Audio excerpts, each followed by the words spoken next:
जरा सा जिना। मेरा नाम अहमद है। मैं रियाज का रिहायशी हूँ। मेरे वालिद एक बड़ी कारोबारी शख्सियत हैं। मैं मुंह में सोने का चम्मच लेकर पैदा हुआ था। घर में दौलत की इस कदर रेल पेल है कि मैं पैसा उड़ाते थक जाऊं, लेकिन पैसा खत्म नहीं होगा। मुझे दुनिया की हर आसाइश मुयस्सर थी। बैठे बिठाए पैसा मिल जाता था, तो रोजगार का झंझट नहीं था। बीवी बच्चे हैं जिनसे मैं बहुत मोहब्बत करता हूँ। हर शय की दस्तयाबी के बावजूद जिंदगी में एक खला था। काम धंधे की मुझे फिक्र नहीं थी। घर पर काम करने के लिए नौकर चाकर थे। मेरी कोई खास मसरूफियत नहीं थी। मैं बेजार होता रहता था। बोरियत हद से बढ़ी। जहन को खाली पड़े अरसा दराज होने लगा तो शैतान को दे दिया। अब खाली मकान शैतान की दुकान बन गया। वो मुझे बोरियत खत्म करने के नित नए तरीके बताने लगा। मैं जिंदगी का हर तजुर्बा कर चुका था।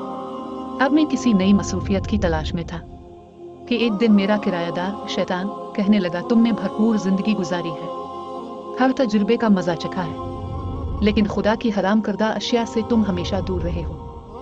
क्यों ना यह तजुर्बा भी करके देख लिया जाए। सच है कि तमाम उम्र शराब और शबाब से दूर रहा था, लेकिन फरागत ने जिंदगी को इस कदर फीका कर दिया था कि मैं इसमें रंग भरने के लिए बेकरार था। पहले तो मैं हिचकिचाया, मगर फिर मेरे किराएदार ने मशवरा दिया कि इन हराम करदा कामों का तजुर्बा करने के लिए गुनाहों का मुर्तकिब होना जरूरी नहीं, बस छोटी मोटी मस्ती में मान गया। लेकिन इस शहर और इस मुल्क की अक्सरियत हमारे खानदान से वाकिफ है। मैं किसी की निगाहों में नहीं आना चाहता था, इसलिए बैरून मुल्क जाकर अपने शौक पूरे करने का इरादा किया था, तो वो भी इस्लामी मुल्क। लेकिन यहाँ मैंने अपने हमख्याल दोस्त ढूंढ लिए। वो भी मेरी तरह मुसलमान थे, लेकिन नए तजुर्बे करना चाहते थे। कहाँ से आगाज किया जाए, मैं सोचता रहा। फिर एक दोस्त ने मशवरा दिया कि क्लब चलते हैं। क्लब की कभी शक्ल भी नहीं देखी थी, सो आइडिया अच्छा लगा और मैंने चंद दोस्तों के साथ मिलकर इस्लाम की वज़ा करदा सुर्ख लकीर को पार करके क्लब की पुररौनक जिंदगी में कदम रख दिया।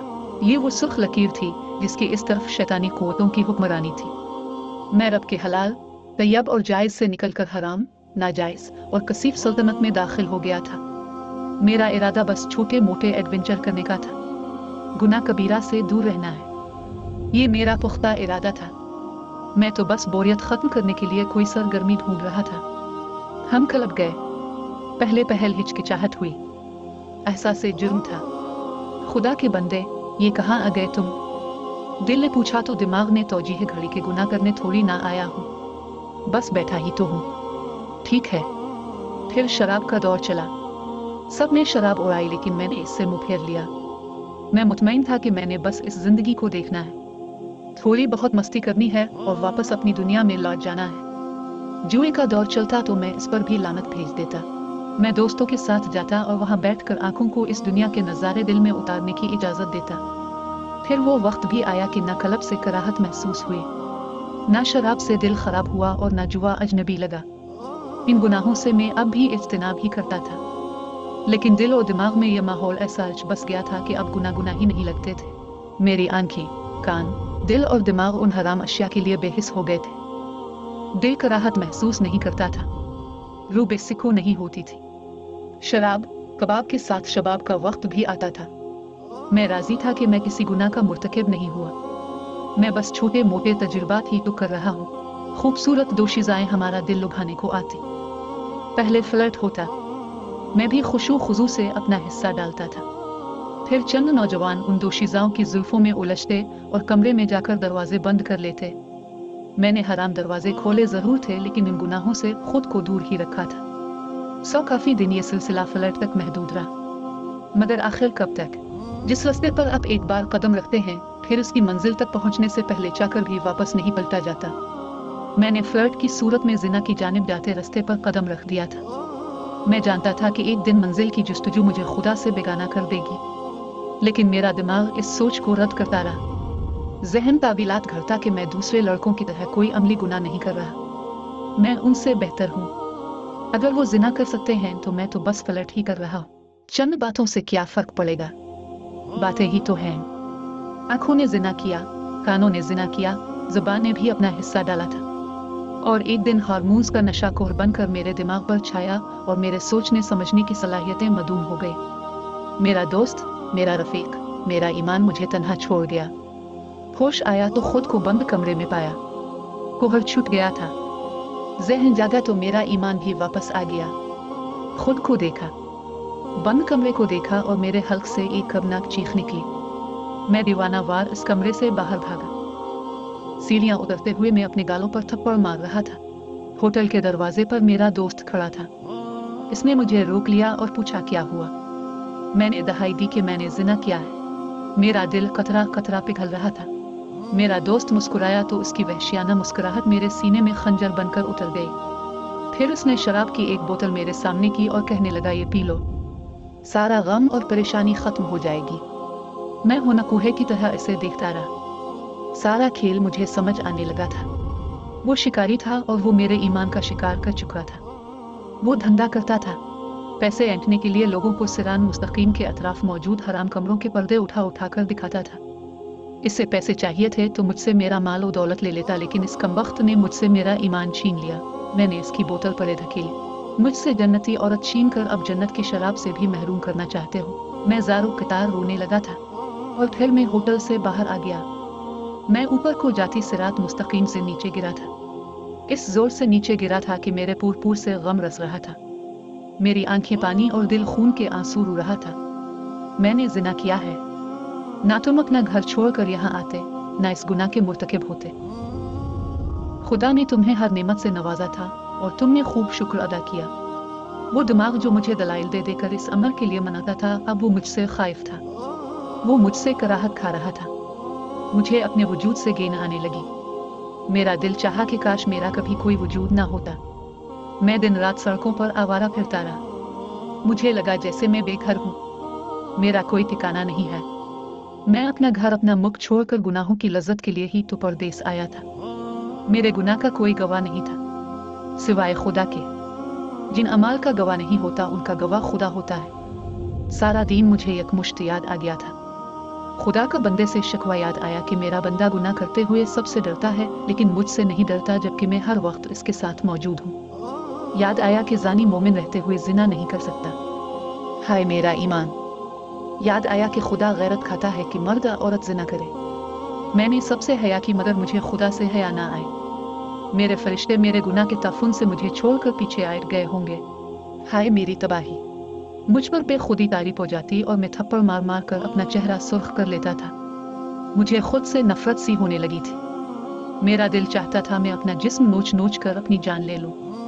दिन गुजरे, रातें गुजरी। मेरे गुनाह के ताफुन से मेरी नींद और भूख दोनों उड़ गए थे। मेरी आंखें अंदर धंस गईं और चेहरे से वहशत टपकने लगी थी। वापसी का वक्त आ गया था। मुझे वापस रियाज जाना था। मैं एयरपोर्ट गया। फ्लाइट में अभी 2 घंटे बाकी थे। वहां मस्जिद पर नजर पड़ी तो मैं अपने प्लीत वजूद को घसीटता हुआ मस्जिद में दाखिल हो गया। मस्जिद में एक आदमी सोया पड़ा था। मैं 4 रातों से नहीं सोया और ये शख्स बेसुध सोया पड़ा है। मुझे इस पर रश्क आया। मस्जिद खाली थी। इस मुकद्दस जगह पर मेरा वजूद कालक की तरह था। मैं एक कोने में बैठ गया और बैठते ही मेरी आंखों ने शर्मिंदगी के जाम छिलका दिए। मैं दिल खोल कर रहा। मेरे दिल पर मनोबोझ था। रो रो कर थक गया, मगर दिल से जर्रा बराबर बोझ कम न हुआ। हिचकी बंद गई। हिचकियां सिसकियों में बदल गई और मेरी आवाज सुनकर दूसरी तरफ लेटा आदमी हड़बड़ा कर उठ बैठा। दुखने में वो कोई शेख मालूम होता था। इसने मुझसे मेरे रोने का सबब पूछा तो मैंने इससे कहा, तुम कैसे सो गए? मुझे नींद क्यों नहीं आती? और फिर मैंने अलिफ्ता बढ़िए उसे तमाम किस्सा कह डाला। पहले तो वो आदमी चुप रहा, फिर जैसे तसल्ली के अल्फाज ढूंढने लगा। इसने कुरान की एक आयत की तिलावत की। तर्जमा, तुम फरमाओ कि मेरे वो बंदो जिन्होंने अपनी जानों पर ज्यादती की, अल्लाह की रहमत से नाउमीद ना हो। बेशक अल्लाह सब गुनाह बख्श देता है, बेशक वही बख्शने वाला मेहरबान है। ये आयत उम्मीद दिलाती थी, लेकिन मेरा जुर्म बहुत बड़ा था, बहुत बड़ा। मेरे दिल को करार ना आया। तभी फ्लाइट का वक्त हो गया और हम दोनों नंबरों का तबादला करके रवाना हो गए। वक्त गुजरता गया और मेरा एहसास नदामत बढ़ता गया। मुझे खुदा की सजा से खौफ आता था। क़यामत की रुसवाई और जहन्नम के अजाब से बेहतर था मैं दुनिया की जिल्लत और सजा कबूल करता, और मैंने ऐसा ही किया। मैंने फैसला कर लिया कि मैं खुद को पुलिस के हवाले कर दूंगा और एतराफ गुनाह कर लूंगा ताकि मुझे संसार कर दिया जाए। मैं पत्थर खा खा कर हलकान हो जाऊं। खुद को पुलिस के हवाले करने से पहले मैं इसी शेख से मिलने गया था। मैंने इसे अपना फैसला सुनाया तो वो घबरा गया और मुझे समझाने लगा, लेकिन मैं किस तौर टलने वाला नहीं था। बहुत तकरार के बाद इसने मुझसे कहा कि मैं एक बार उसके उस्ताद से मिलकर अपना मामला पेश करूं और उनके जवाब के मुताबिक फैसला करूं। हम इस शेख से मिलने गए तो उसने मुझे खुद को पुलिस के हवाले करने से मना कर दिया। मुझे जलाल आ गया। मैंने कहा, ए शेख, ये फैसला सुनाते हुए खुदा से डरो, क्योंकि क़यामत के दिन मैं खुदा से कहूँगा कि मैं तो दुनिया में सज़ा लेना चाहता था, लेकिन इस शेख ने मुझे रोक दिया। शेख कहने लगा कि मैंने तो अपने इल्म की बुनियाद पर तुम्हें रास्ता दिखाया है। फिर मैं और पहला शेख वापस आ गए। मेरा एहसास गुनाह ख़त्म ही नहीं हो रहा था। फिर मैंने हज का इरादा किया और इसी शेख से दोबारा मिलने गया और उससे अपने इरादे के बारे में इत्तला दी। वो कहने लगे, मैं भी हज के लिए जा रहा हूँ, तुम हमारे साथ चलो। लेकिन मैंने इनकार कर दिया कि मैं अकेला इस सफ़र पर जाना चाहता था। हज के दौरान मेरी हालत मज़ीद अबतर हो गई थी। मैं दूसरे हुजाज को देखता तो उन पर रश्क आता। वो सब पाज थे और मैं उनमें नापाक। मेरे गुनाहों की गठरी ने मेरे कंधे झुका दिए थे। कभी मुझे ख्याल आता कि मेरे गुनाहों की वजह से यहाँ मौजूद किसी भी हाजी का हज कबूल नहीं होगा, और कभी हसन जन कहता, हो सकता है इन पाक साफ लोगों की वजह से मेरी भी बख्शिश हो जाए। इसी बेकरारी के साथ रमी का वक्त आया। जमरात को कंकरियां मारते हुए मुझे शेख नजर आया और उसकी निगाह भी मुझ पर पड़ गई। वो मुझे हाथ हिला हिला कर आवाज देने लगा और मैंने इसे देखते ही सर पे दौड़ लगा दी। मैं गंदा, पलीद और वो पाक लोग, मैं उनके साथ हज करूंगा, मेरे वजह से उनका हज भी कबूल नहीं होगा। मैं तन्हा बेहतर हूँ। हज के बाद इस शेख ने इस बाबत इस्तिफसार किया और मैंने सच कह दिया कि आप जैसे पाकी मुझ नापाक के साथ हज करते तो आपका हज भी कबूल ना होता। वक्त मेरा सोग मनाने के लिए नहीं रुका। इस दौरान मैं 5 वक्त का नमाजी बन गया, खूब सदका और खैरात करता और हर दूसरे दिन रोज़ा रखता। मेरा ज़्यादातर वक्त मस्जिद में गुजरता था। मैंने कुरान हिफ्ज़ कर लिया था और अपने बीवी बच्चों को भी वक्त देता। गरज मेरा हर फैसला रब के हुक्म के ताबे होने लगा। एक दिन मदीना से कोई आलम आया और हल्का के दौरान उसने रबिया इब्न खज़्म का जिक्र किया। रबिया इब्न खज़्म निहायत पारसा शख्स थे। कुफार कोशिश करते थे कि नौजवान मुसलमानों का असर और रसूख ख़त्म हो, ताकि काफिरों के बच्चे उनके असर लेकर अपने आबा और अजदाद का दीन न छोड़ दें। रबिया का भी नौजवानों में असर और रसूख था। सो कुफार ने एक खूबसूरत औरत की मदद ली और उसे कहा कि अगर रबिया इब्न खज़्म तुम्हें एक बोसा दे तो इसके बदले हम तुम्हें 100 दिनार देंगे। औरत कहने लगी, एक बोसे का 100 दिनार, इतने पैसे में तो वो इससे कहीं ज्यादा कर सकती है। मंसूबे के मुताबिक औरत ने रबिया इब्न खज़्म को मगरिब की नमाज के बाद जा लिया। वो मस्जिद से वापस आ रहे थे। जब औरत ने अपनी खूबसूरती को अया किया तो रबिया बिन खज़्म ने चेहरा फेर लिया और चलाया। ए औरत, अगर तुम इस तरह कब्र में जाओ तो कैसी लगोगी? खुदा ने तुम्हें खूबसूरती दी है तो क़यामत के दिन खुदा से क्या कहोगी कि तुमने इस हसन को हराम कामों में सिर्फ कर दिया। ये सुना था कि औरत रोने लगी और वो भाग गई। इसने खुदा से तौबा की और जल्द ही वो अपनी इबादत की वजह से आबिद अल कुफा यानी कुफा की इबादत गुजार औरत के नाम से पहचानी जाने लगी। ये सुना था कि मैं अपना सर पीटते हुआ खड़ा हुआ और बाहर को दौड़ लगा दी। रबिया इब्न खज़्म ने इस औरत की जिना की पेशकश को मुस्तरद कर दिया और इसे वापस लिटा दिया, और मैं जिना के लिए खुद चलकर औरत के पास गया था। अब मैंने शेख से मिलना छोड़ दिया। बाद में पता चला कि शेख मेरे लिए बेहद परेशान था और उसने किसी बड़े आलम से मेरा मसला बयान किया और इस आलम ने कहा, कुरान की एक आयत है, तुम जाओ और उसे ये आयत सुना दो। मैं असर की नमाज के बाद मस्जिद के मिंबर से टेक लगाए खड़ा था कि शेख मस्जिद में दाखिल हुआ और उसने दरवाजे से ही मेरा नाम पुकारना शुरू कर दिया। इसके चेहरे से मसरत फूट रही थी। वो मेरे पास आया और अपनी खुश अलहान आवाज़ में सूरा फुरकान की आयत की तिलावत शुरू की। तर्जमा, और जो अल्लाह के साथ किसी भी दूसरे माबूद की इबादत नहीं करते और जिस जान को अल्लाह ने हुर्मत बख्शी है उसे नाहक कत्ल नहीं करते और ना वो जिना करते हैं, और जो शख्स भी ये काम करेगा उसे अपने गुनाह के वबाल का सामना करना पड़ेगा। मैं जानी हूँ, मैंने जिना किया है, मेरे गुनाह का वबाल मुझ पर नाजिल होने वाला है। मेरा खून चेहरे में सिमट आया था। क़यामत के दिन इसका अजाब बढ़ा बढ़ा कर दुगना कर दिया जाएगा और वो जलील होकर इस अजाब में हमेशा हमेशा रहेगा। हाय वो जिल्लत, हाय तबाही। खौफ से मेरा जिस्म लरजने लगा था। हाँ, मगर जो कोई तौबा कर ले, मैं तौबा करता हूँ, ईमान ले आए और नेक अमल करे। मैं ईमान लाता हूँ। तो अल्लाह ऐसे लोगों की बुराइयों को नेकियों में तब्दील कर देगा और अल्लाह बहुत बख्शने वाला बड़ा मेहरबान है। मेरी हालत एकदम बदल गई। मैंने ये आयत बारहा पढ़ी थी, लेकिन आज लग रहा था कि पहली बार सुन रहा हूँ। मैं सजदे में गिर गया। मेरी आंखें छलक गई। मैं खुलकर रोया। मेरा रोए रोए तशक्कुर के जज्बात से लबरेज था। मैंने शेख को गिले से लगाया, इसके माथे पर बोसा दिया। शुक्र आ शेख। मगरिब की नमाज का वक्त हुआ और इत्तेफाक से इस दिन इमाम मस्जिद गैर हाजिर था। शेख ने मेरा हाथ पकड़कर मुझे इमामत के लिए खड़ा कर दिया। मैंने सूरा फातिहा पढ़ी और फिर कुरान से सूरा फुरकान की वही आयत तिलावत करना शुरू की। और जब मैं आखिरी हिस्से पर आया तो मेरी आवाज़ रुंध गई और मैं आयत छोड़कर रुकू और सुजूद करने लगा। दूसरी आयत, फिर तीसरी, मगर मैं ये आयत मुकम्मल ना कर सका और उसी तरह नमाज मुकम्मल हो गई। इसके बाद की कहानी शेख साहब सुनाते हैं कि रमज़ान में मुझे अहमद के अबू का फ़ोन आया। मैं उनके घर गया तो पता चला कि अहमद का इंतकाल हो गया है। वजह पूछने पर पता चला कि वो इफ्तार पर घर नहीं आया था। कहने लगा आज चंद मिनट मजीद मस्जिद में रुकने का जी चाह रहा है।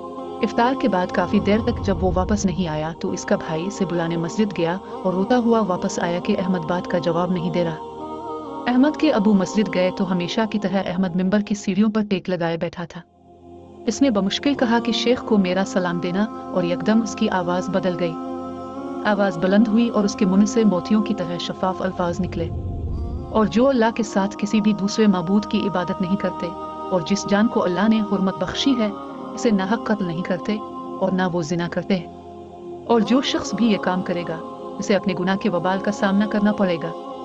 क़यामत के दिन इसका अजाब बढ़ा बढ़ा कर दुगना कर दिया जाएगा और वो जलील होकर इस अजाब में हमेशा हमेशा रहेगा।